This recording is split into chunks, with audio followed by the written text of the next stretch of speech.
The bronze bell of Millfield rang harsh across the valley, its tone carrying neither worship nor welcome.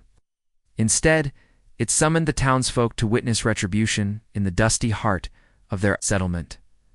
Prairie winds swept through the gathered crowd, farmers with calloused palms, mothers clutching shawls tight, children hiding behind worn skirts. At the center of their circle stood Isabella Morgan, bound to the weathered whipping post that had once anchored livestock auctions.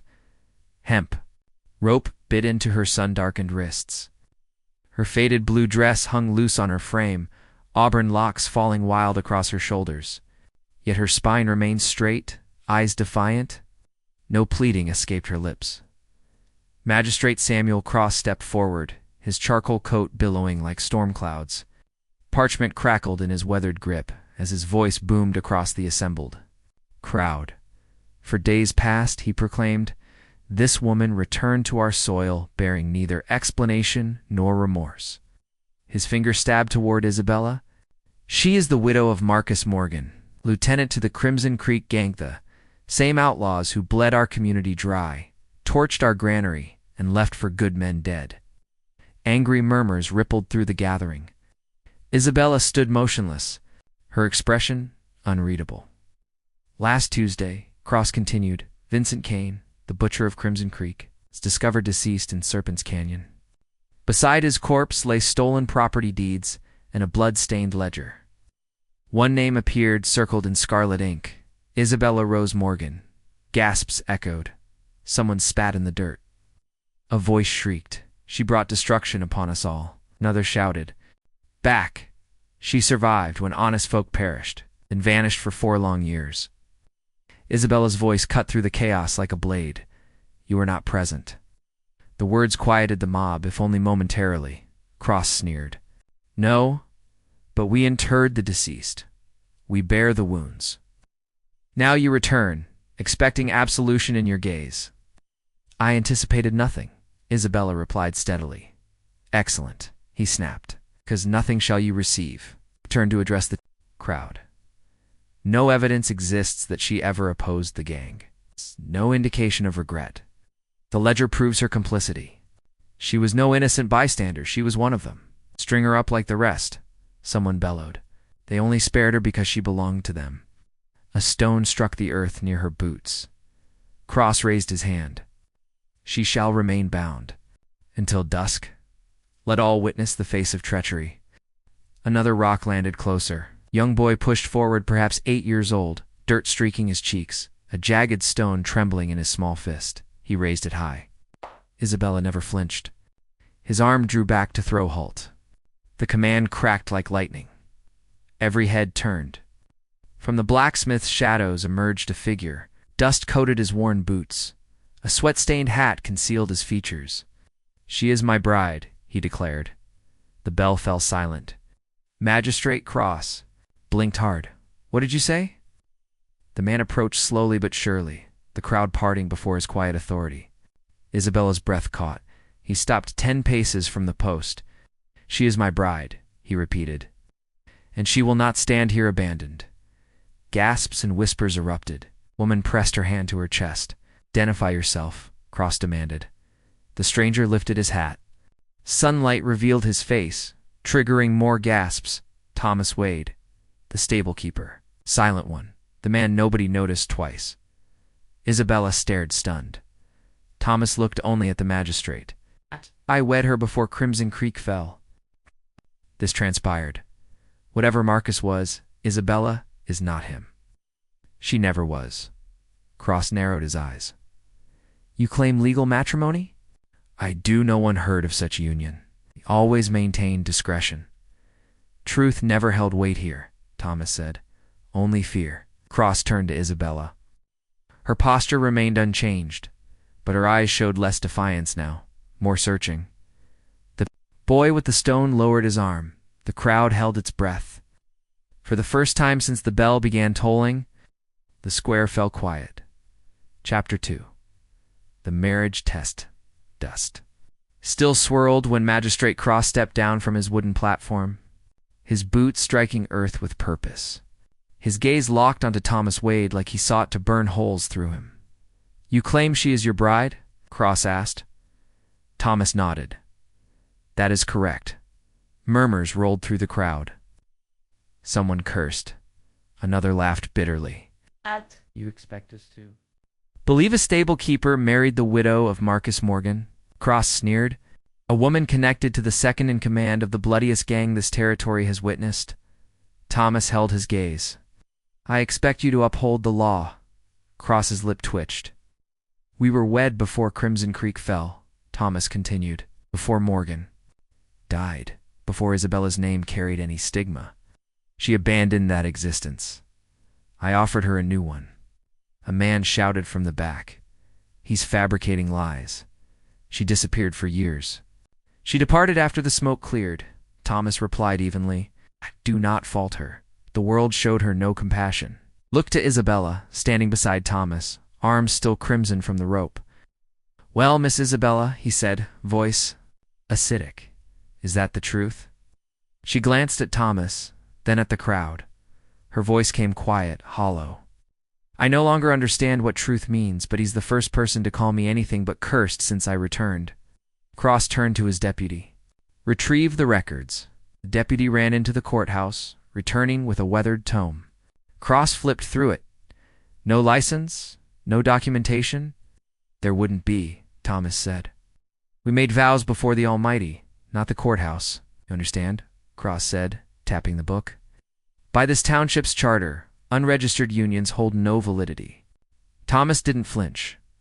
Article 15, Spousal Protection Clause.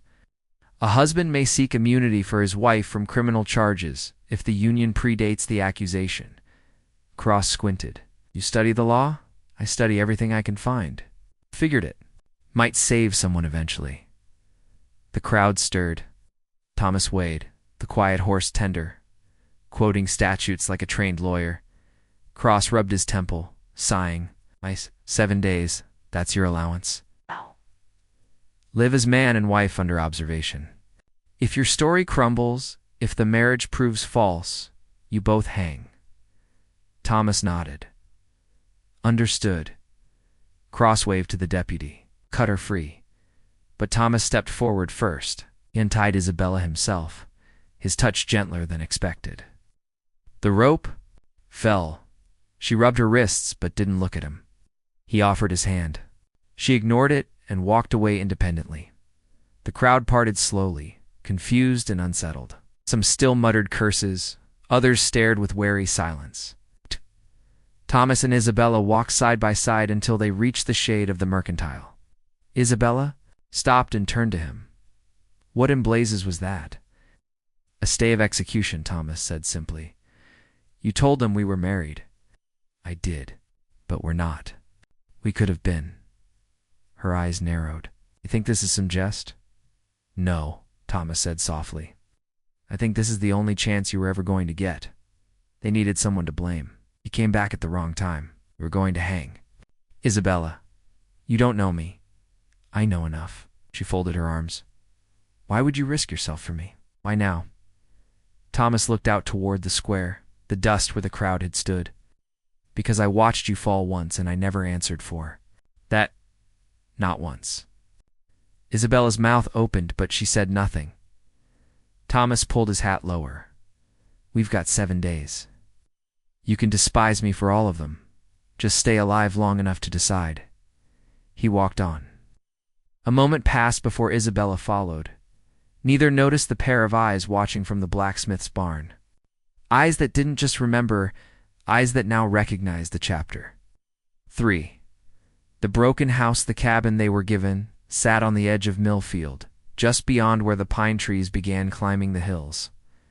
It had no porch, one crooked window, and a roof that sagged right like a weary man. No one had lived there in years. Mold grew in the corners. Bird had built a nest inside the chimney. Isabella stood in the doorway with her arms crossed as Thomas dumped a sack of supplies on the warped table. She had not spoken to him since they left the square. She made no effort to start now. He moved about quietly, clearing dust, checking the roof line, patching what he could. She watched him from a corner, eyes narrowed, arms folded so tight her knuckles turned white. "You were in that gang," she finally said. Thomas straightened, wiped his hands on his trousers. "Yes. You rode with Marcus." "I did, and you left him. You left me." Thomas did not flinch. "I fled. That is the truth of it."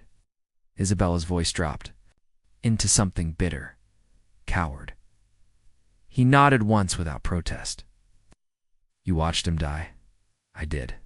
"You left me screaming in that canyon like I was nothing." "I did." Isabella's eyes welled, but she blinked the tears back, shaking her head. "So why now? Why play the savior when all I needed back then was for someone to pull me out of the damn flames?" Thomas looked at her, his voice low. "Because I have lived. With it every morning, every night. I am not here to make you forgive me. I am here to keep you breathing." She scoffed, turned her back to him, and stormed outside. That night, they slept in opposite corners of the room. Him on a bedroll near the fire.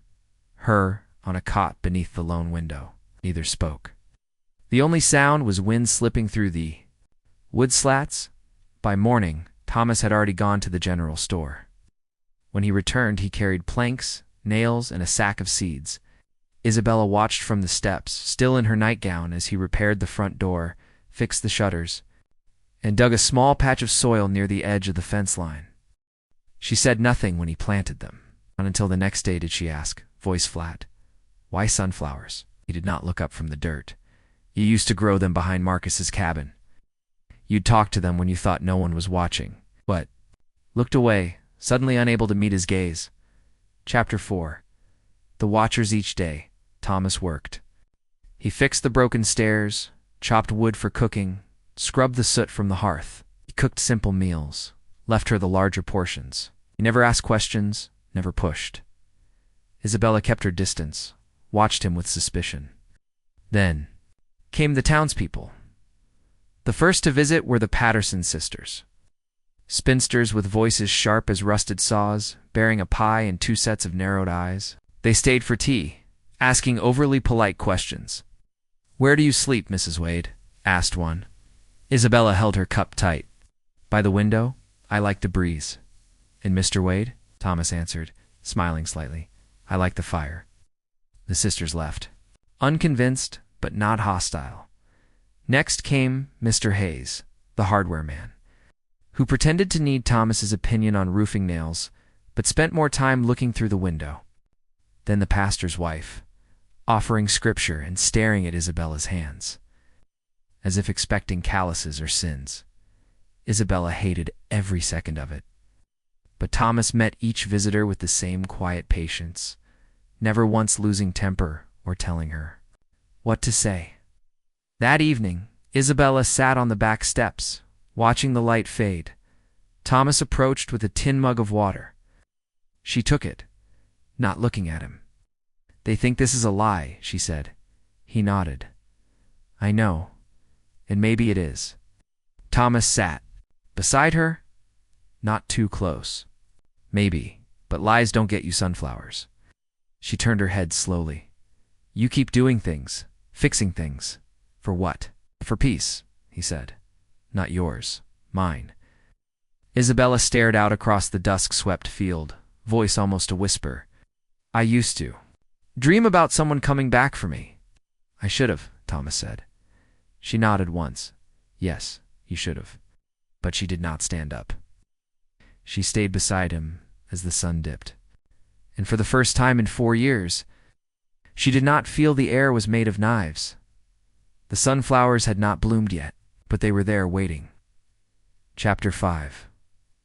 The vows the old elm loomed behind the church, its twisted branches casting long shadows. A frayed rope still hung from one limb, forgotten by most, but not by Isabella. It had been a place of hangings once, of justice or revenge. Now someone had tied wild sage and lavender around the base. A handful of townsfolk stood scattered, drawn by curiosity, duty, or suspicion. None smiled. Isabella stood apart, wearing a gray dress, stiff from time, its hem frayed. Her hair was braided, a single curl loose at her temple. She stared at the rope, her stomach churning. Thomas appeared, walking from the barn path, his shirt was clean, boots polished, in his hand a small loop of leather. He offered it to her. "From your saddle?" She looked at it, then at him. "You think this is a joke?" "No," Thomas said quietly. "I think it's honest." Together they stepped toward the preacher beneath the elm. He was nearly blind, but stood steady with a worn Bible open. Eyes weighed. The preacher asked, "Do you come of your own will to bind? Yourself to Isabella Morgan?" "I do," Thomas said. "And Isabella?" "I'm here," Isabella interrupted, eyes on the ground. "That's all I can give." The preacher gave a slow nod. "Then speak your vows." Thomas faced her. "I have no right to ask for your forgiveness, but I offer you mine for what I did and didn't do." The crowd stirred. "I stood silent while they judged you. I thought silence meant safety. I was wrong." He reached for her hand, voice stronger now. "Today I do not stand by law. I stand by you. Not because I am your husband by name, but because I should have stood before the rope ever did." Isabella's eyes glistened. "Thomas," she whispered. He slid the leather ring onto her finger. The preacher looked to her. "Do you accept?" Isabella looked around at the stairs, the elm, the history. Then she nodded. "I do." A hush fell. The preacher closed the Bible. "By word and witness, you are joined." Thomas let her hand go, but Isabella reached back, taking it. Again, in a town that had only ever seen her as a widow, a ghost, a mark of shame, Isabella Morgan chose to hold someone's hand. A gasp came from the back, a mutter, but no one moved. Thomas bowed his head near hers. He didn't kiss her. He just held on. "I never asked for this," she murmured. "I know, but I'm still here. So am I." The preacher raised his voice to the crowd. "This bond is made. Let no law, rumor, or hatred tear it down." The bell from town rang once, hollow and distant. As the people slowly turned to leave, a woman whispered, she cried. Another replied, "No," she chose. And beneath the elm, where justice once swung heavy in the air, Isabella and Thomas stood hand in hand as the wind carried judgment off their shoulders. Chapter 6. The Truth in Darkness. The house creaked at night. Even with the shutters closed, the wind pushed through the boards like it had something to say. Isabella sat at the edge of the cot, her arms wrapped around her knees. Watching the fireplace throw shadows across the floor, Thomas was by the window, fixing a hinge that squealed each time it moved. He had been quiet all day, but not in the heavy way. He had been thoughtful, moving slower, choosing his words more carefully. She noticed when he finished. He walked over and handed her a folded blanket. "You're going to catch cold sitting like that." Isabella didn't answer right away. Her voice came soft, more tired than cold. "Why did you lie for me?" He hesitated, then sat on the floor beside her, arms resting on his knees. "I didn't lie," he said. "It's not in the way you mean." She raised an eyebrow. He looked at the fire. Night Crimson Creek fell. I tried to stop Marcus. We all knew the law was closing in. He wanted to burn the camp and take the money east. I told him it was madness. Isabella said nothing, but her breath hitched. I grabbed his arm, told him to run, to leave the gold, to take you and go. Isabella whispered. He said you ran first. "I did," Thomas said, after he knocked me down. After I saw the smoke and heard the gunshots, I crawled through the canyon on my belly like a worm and hid beneath a dead horse until dawn. Isabella turned away. I heard you screaming," Thomas added. Quieter now, and I did nothing. Silence stretched out like rope between them. "I hated you," Isabella finally said. "I prayed you had died. I deserved that." "I slept in a barn for a month after that night," she said. "Stole bread from a church. One night I lay on the edge of a cliff and thought about rolling off it." Thomas turned his head toward her. "But I didn't," she went on. "Not because I had hope, but because I wanted to outlive every one of you. I wanted you to know I was still breathing." He nodded slowly. "That's fair." They sat like that, the fire dwindling. "I thought this was a game," she murmured. "You showing up pretending to be my husband." "It started that way," he said. But somewhere between planting those sunflowers and fixing that damn roof, I forgot what was real and what was not. She looked down at her hands. I don't know what to do with someone. Like you, she admitted. You do not have to do anything. Stood, went to his bedroll, and stretched out on his back. She lay down facing the wall. Minutes passed. Then she said without turning, Do you believe in ghosts? Thomas's voice was low. I think we carry ours. Isabella pulled the blanket over her shoulders, teeth tight against a tremble. The wind hissed through a crack in the window. She rolled over, not facing him, but not away either. Come here, he turned toward her. Isabella, not for that, she said. I'm tired of shaking. Thomas crossed the room slowly, knelt beside her cot, then lay beside her, careful not to touch. A moment passed. She reached for his hand. It was rough, scarred, calloused, but warm. Her fingers slid into his and held. Neither spoke. They lay still, hands intertwined as the fire went out. Then Thomas whispered, If I could live that night again, I would have pulled you out. No matter what Marcus did, I would not have left you. Isabella didn't answer, but her hand tightened. And for the first time in 4 years, sleep came without the taste of Ashdod. Chapter 7. Flames and ghost smoke curled into the sky like a signal flare. Black, thick, choking the clouds above the pine ridge. Thomas saw it before he reached the bend in the trail. His horse, Storm, reared slightly as the heat touched the air. The house, he kicked the flanks hard. By the time he reached the clearing, the roof was caved in, flames eating through what little remained. The garden was scorched, the flower patch crushed under boot prints. No sign of Isabella. The barn door hung open. The fence had been kicked apart, and on the porch rail, etched crudely into the wood with a knife, was a name. Thomas's stomach turned cold. Jake Bloodhound Sullivan, one of the last ghosts of Crimson Creek. He'd thought him dead. Thought the ambush took him like the rest. He was wrong. Thomas threw open the ruined chest by the well. His rifle was gone. The revolver from the drawer gone too. Only the small pistol he had tucked inside his coat remained. He mounted again, teeth clenched, eyes burning not from the smoke, but from fury. Jake had Isabella, and Thomas had just enough blood left to fix that mistake. The tracks led into the foothills toward the jagged ridges east of town, where the canyons turned red with iron and secrets. As Thomas followed the broken brush, the scuffed heels in the dirt, the occasional thread of gray cloth caught on a limb.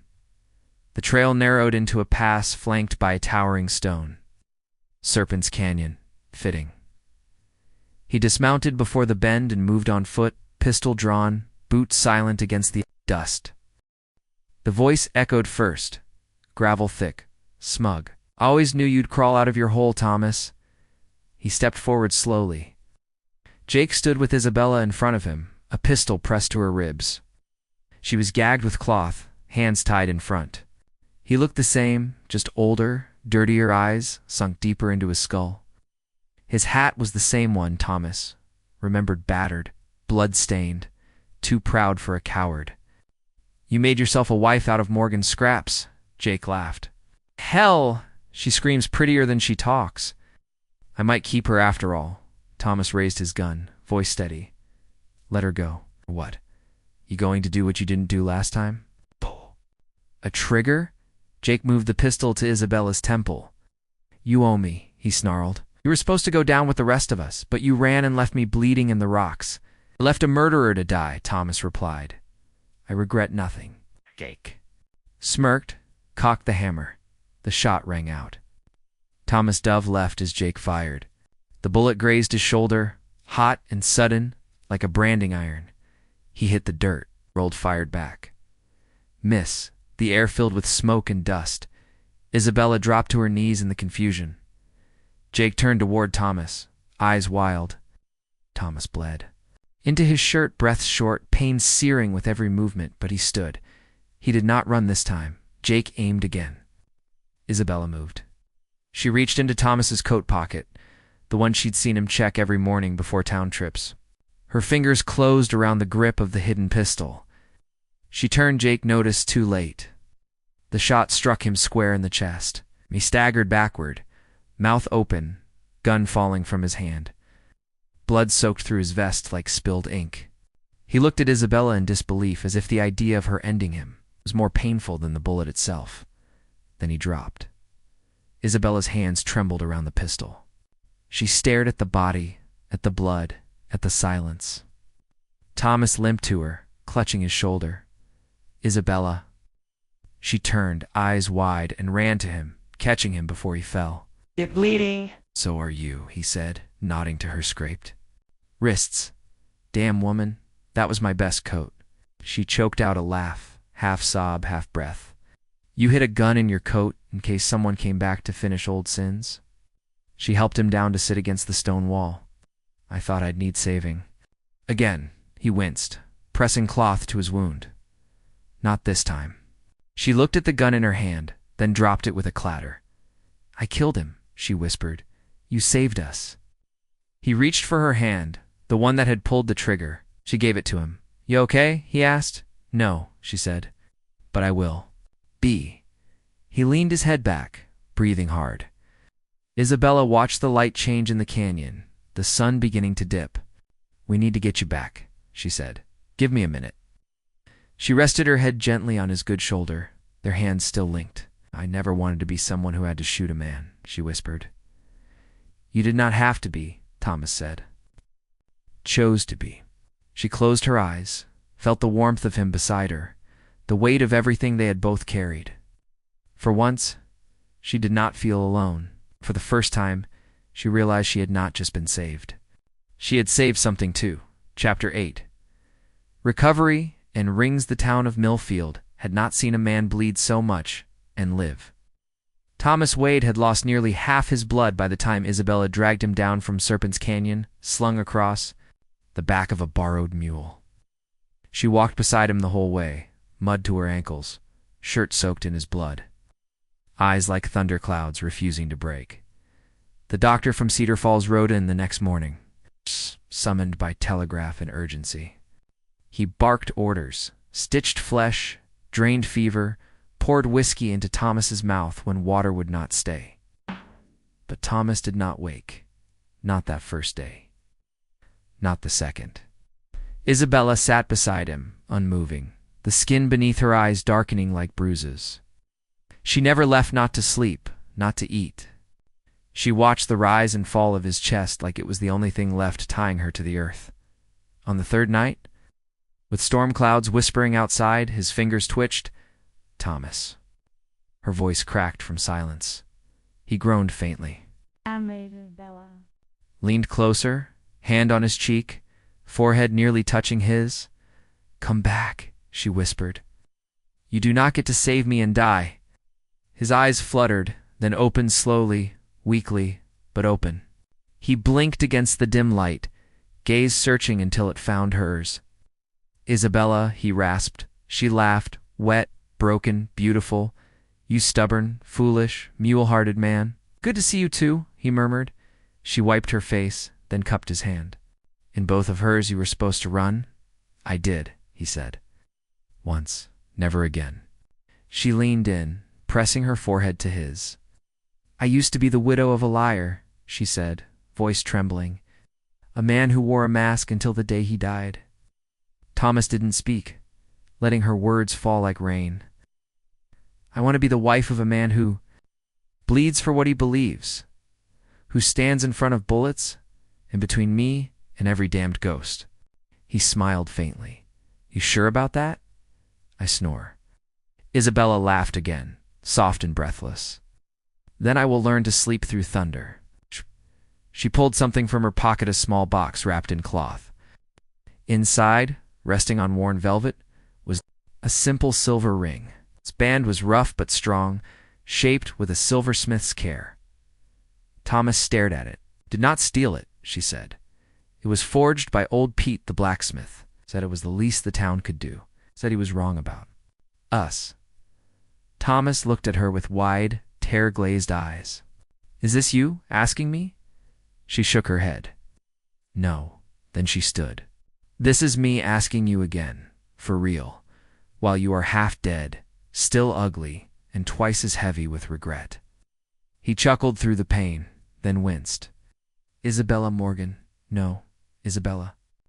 Whatever you'll be, you get to choose," she said. He swallowed hard, then reached out, hand trembling, and took the ring. He held it up like a promise to God, to the ghosts, to the wind itself. "Will you marry me?" She nodded. "I already did, but yes, again, 1,000 times." He slid the ring onto her finger. It fit. Outside the window, the wind had changed. Longer whispered warnings. It carried the smell of rain and wheat and beginnings. That afternoon, word spread fast. She was no longer the widow of an outlaw. She was the woman who stood in fire and chose love twice. When she stepped out to buy bread the next morning, people looked, but they no longer whispered. They nodded, tipped hats, even the preachers. Wife smiled, and Isabella smiled back. Epilogue. Open Hands Ranch, 2 years past, like water over rock slow. Carving and permanent. Near the southern edge of the Colorado frontier, the grass grew tall, and the horizon stretched so wide. It seemed to swallow the sky. There stood a modest ranch. Fences ran long, but not high. Horses roamed free inside the wide paddocks. The brand they carried, burned gently into their flanks, was not a letter or symbol of bloodline or property. It was a small, simple image. A woman's hand held open, palm up. They called it Open Hands. Ranch, the name, made some smile, some flinch, but it was remembered. Isabella kept the books and trained the new hands. Thomas managed the horses and the forge. They never grew wealthy, but they never grew cold again. They built more than just fences. In the second year, an Apache boy appeared by the fence line, silent as the dusk. Isabella brought him bread. Thomas gave him rope and taught him knots. He stayed. A month later, 2 girls came, sisters, skin pale and voices rough from crying. Thomas found them curled behind a haystack during a storm. Isabella bathed them, fed them, gave them names they could choose themselves. By winter, 7. Children lived in the bunkhouse. Not one of them asked where the others had gone. They all came from different corners of pain orphans, runaways, outcasts from both sides of the old border. Here no one asked what tribe you belonged to or whose war you lost. They asked only if you could ride, if you could feed a sick colt, if you could clean a saddle with care. Thomas never spoke of Crimson Creek. He never mentioned Marcus Morgan or Jake, or the old names that still flickered in nightmares. If a child asked about the scars on his shoulder, he said they were from picking peaches too fast in his youth. No one believed him, but no one pressed. Isabella, however, told stories. Not often, not for glory, but when the fire was low and the children were quiet, she would speak not of revenge, but of mercy. She told of a town that once tied her to a post and spat at her name, and of one man who stepped forward, not for honor, not to be remembered, but because it was right. She spoke not with bitterness, but with clarity, so the young ones would know that surviving wasn't just staying alive. It was choosing to love again after everything told you not to. Sometimes visitors passed through. They'd ask about the brand, the name. One woman from Denver tried to laugh. What kind of place names itself after Open Hands? Isabella looked her in the eye, the kind that gives them back their lives. The woman never laughed again. They had no church on the ranch, no preacher, but they had mornings where Isabella and Thomas stood on the porch in silence, hands linked, the sun rising slow behind them. They had evenings when the wind carried songs in 3 languages. They had peace, and when the rains came, they let the roof leak just a little to remind them where they had been. In the end, there were no monuments, no headlines. There was a field full of strong horses and children who could ride like the wind. And there was a woman who once stood with rope around her wrists, now holding out her hands to strangers with nothing in return but shelter,